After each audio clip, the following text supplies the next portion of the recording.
What's up guys, my name is Ryan. As the world is finally returning back to normal, I think we're all excited to travel to some new destinations this year. So here's my top 10 places to visit in 2023.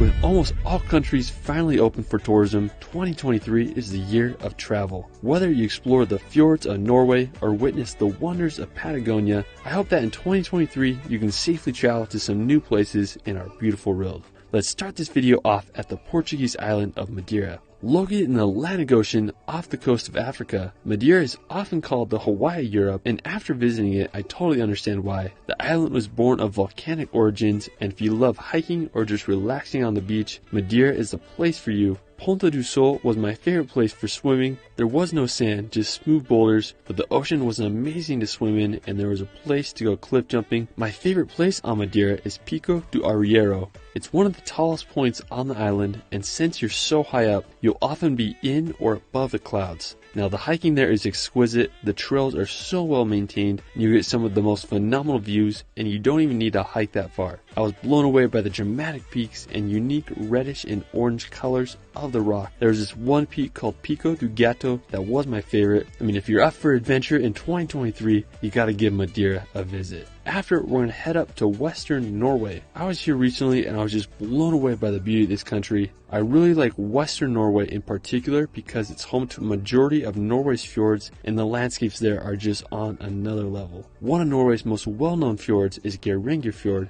You can get there by driving about 5 or 6 hours from Oslo. Now the fjord is massive, and one of its most well-known features is the Seven Sisters waterfall that cascades 410 meters to the water below. Now one of my favorite features in the fjord is Skagaflak. It's this historic mountain farm perched on a cliff. Now to get there you need to take a ferry and then you hike up. Now the views up there are just breathtaking, and the grass roof cabins look like something out of a fairy tale. Another one of my favorite places in Western Norway is Luvatnet. It's located just a few hours away from Geiranger. It's this glacier lake with the distinct turquoise water. I mean, such a stunning color, and the scenery around the lake is unbelievable. There are mountains and waterfalls everywhere you look. Norway truly is a special country, and I hope you can visit this year. After, we're going to head down to Africa to visit the country of Namibia, located on the Atlantic coast above South Africa. Now when people think of Namibia, the Namib Desert probably comes to mind. It's full of massive orange sand dunes and those orc antelope.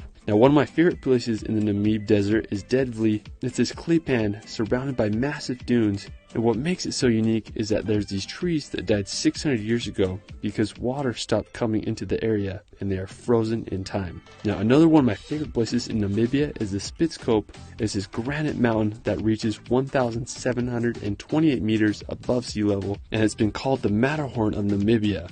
If you want to see some African wildlife, the Etosha National Park is a wonderful place to see animals such as lion, giraffes, and elephants. And another cool fact about Namibia is that it's home to more cheetahs than anywhere else in the world. Anyways, Namibia is such a spectacular country.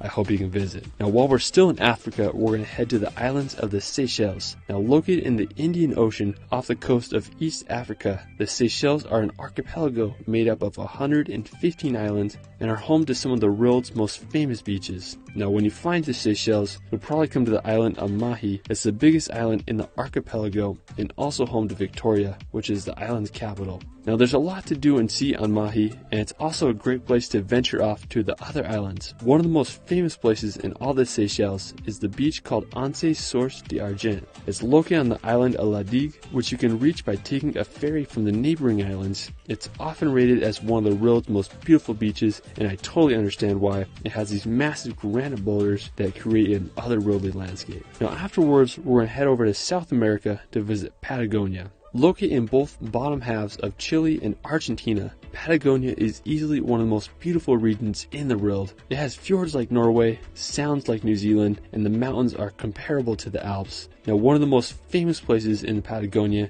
is Torres del Paine. It's located on the Chilean side. Torres del Paine is a national park home to animals such as guanacos and pumas, and it's named after its iconic 3 granite towers. Another one of the most well-known places in Patagonia is Fitzroy. It's this mountain range located on the Argentinian side. I think it's possibly one of the most beautiful mountains in the world. There's several glacial lakes and viewpoints to marvel this mountain range from. I mean, the area is just spectacular. Afterwards, we're going to visit the Emerald Isle of Ireland.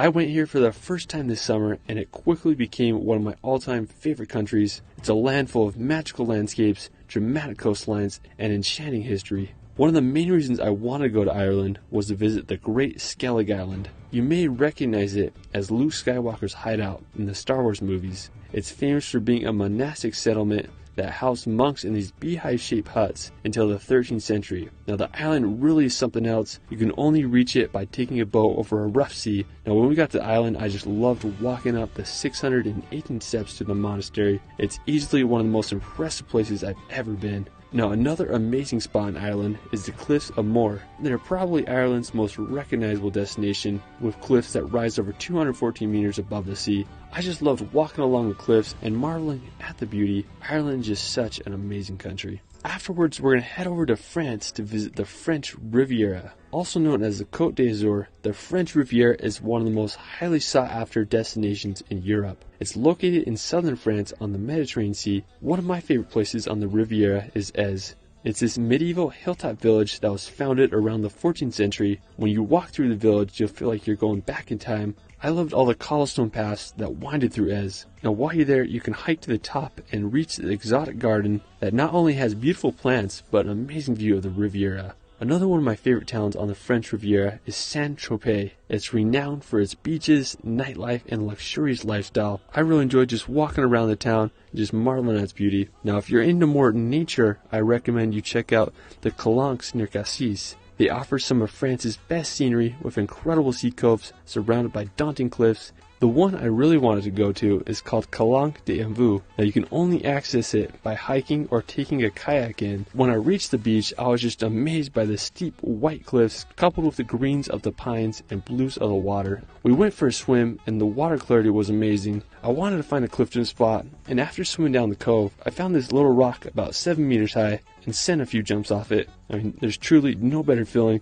than cliff jumping in the Mediterranean. Afterwards, we're going to head over to Italy to visit Tuscany. Located in central Italy, Tuscany is known for its landscapes, history, and artistic legacy. I've been obsessed with Tuscany ever since I've seen The Gladiator. Now, one of my favorite places there is San Gimignano. It's this hilltop town famous for its watchtowers and incredibly preserved medieval features. Now, if you want to see some of Tuscany's countryside, you can visit Valdorcia. When you think of Tuscany, this is what you'll probably imagine: lush, rolling hills, perfectly aligned cypress trees, and picturesque hilltop towns. This is easily one of the most scenic parts of the region. Now, the city of Florence is the crowning feature of Tuscany. It's considered to be the birthplace of the Renaissance, and the history there is endless. Whether you walk across the Ponte Vecchio Bridge or marvel at the architecture of the Duomo, Florence is sure to take you back in time. Afterwards, we're going to head over to the country of New Zealand. Now, after seeing movies like Lord of the Rings, I think it's safe to say we all want to visit New Zealand one day. Now, New Zealand is made up of 700 islands, but the two major ones are the North and South. If you're down for more adventure and crazy landscapes, I'd say the South Island is where it's at. It's home to the Southern Alps, where Mount Cook is located. It's the tallest mountain in New Zealand and stands over 12,218 feet high. Another incredible spot is the Milford Sound. Described as the 8th wonder of the world, the Milford Sound is a fjord that was carved out by glaciers during the Ice Age. It's one of the wettest places in the world, and the whole area is just full of a rainforest and magical waterfalls. New Zealand opened up back in 2022 for travel, so I hope you guys can give it a visit this year. Now for our final destination, we're going to head over to Asia to visit Japan. Also known as the land of the rising sun, I have to say Japan is one of the places I want to visit most this year. Japan was one of the last countries to open up for tourism, but this recent September it finally eased restrictions, making it the perfect place to visit in 2023. From the snow-covered northern island of Sapporo to the Japanese Alps, this little island country has so much to offer. Now when you get to Japan, you can visit Tokyo. It's the largest city in the world with a population over 37 million. From Tokyo, you can venture about an hour and a half outside to visit Mount Fuji. The active volcano is the tallest peak in Japan with a height of 12,388 feet. It's a perfect cone shape and acts as a sacred symbol for the country. A great place to view Mount Fuji from is Lake Kawaguchi. You can get a wonderful view of the volcano from there, and overall it's just a beautiful area. Nearby is the Charito Pagoda, which offers one of the most incredible views of the sacred volcano. Well, that is it for my 2023 travel guide. Let me know in the comments below where you want to visit most this year. It's Ryan, and we will see you later.